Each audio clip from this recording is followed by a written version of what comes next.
Voilà, et ce soir, avec nous sur le canapé de France Info, Pierre Licia, bonsoir.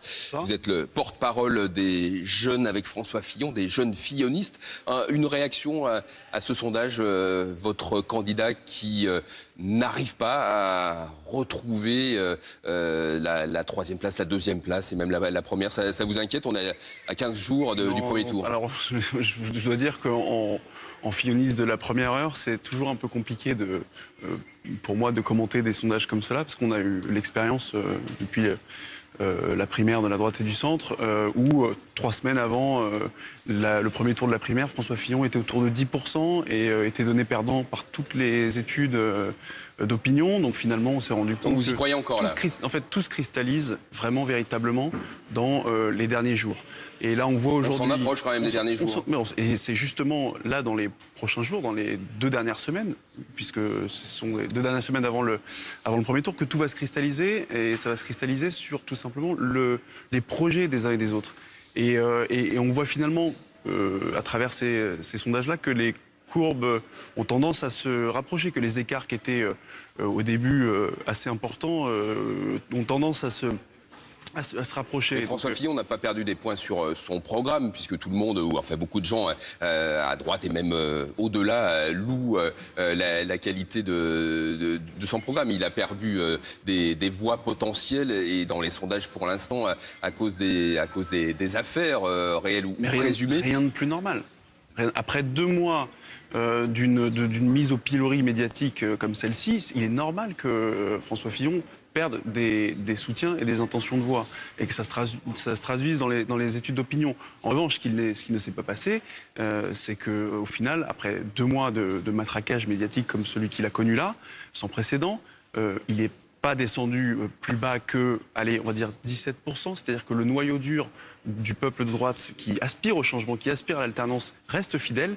Et je vais vous dire même mieux que ça, c'est que les 2 mois que nous avons connus, extrêmement pénibles, pour les sympathisants de droite, pour le candidat François Fillon, ont prouvé une chose. C'est-à-dire que dans notre malheur, il y a quelque chose de positif. C'est que François Fillon a démontré que dans la tempête, il tient le cap, il tient le gouvernail.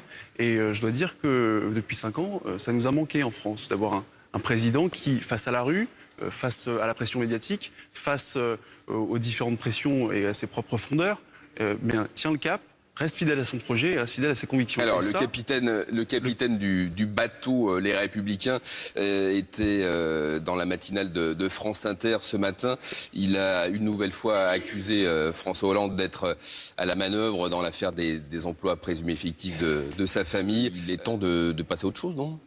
C'est ce que nous faisons, c'est ce que nous nous efforçons à faire par les projets. François Fillon se place en victime, là, dans toutes les interviews, il se place en victime de ce fameux cabinet noir. Et je ne suis pas ni dans les petits papiers de François Fillon, ni dans ceux de M. Hollande. En revanche, ce que tout le monde s'accorde à voir, à constater, c'est qu'il y a quand même un faisceau d'indices, un faisceau de coïncidences assez troublant autour de ces histoires-là, qui font que si doute il y a, parce que finalement, c'est le doute qu'il faut lever. Eh bien, si doute il y a, il faut le lever. Et donc, comment le lever? Eh bien, en se défendant et en lançant une procédure judiciaire pour faire toute la lumière sur cette histoire-là. Mais je pense qu'effectivement, le vrai débat pour ces 2 dernières semaines doit se faire non pas sur ni les affaires, ni les cabinets noirs, même si c'est important, puisqu'on essaie quand même d'abattre un candidat à la présidentielle, mais doit se faire sur les questions de fond. Ou de découvrir une réalité.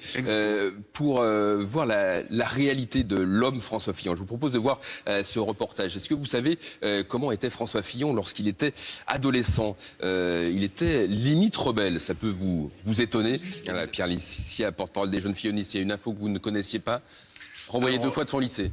Ouais, mais justement, ça veut dire une chose, ça veut dire qu'aujourd'hui, en tout cas en France, on peut être un peu rebelle, un peu turbulent, un peu désintéressé de l'école, un peu sportif et passionné, et au final réussir sa vie. Donc c'est un message d'espoir pour tout le monde. Et tant mieux qu'on ait des hommes politiques, des responsables politiques aujourd'hui qui soient passés par ce que finalement nous connaissons tous étant adolescents.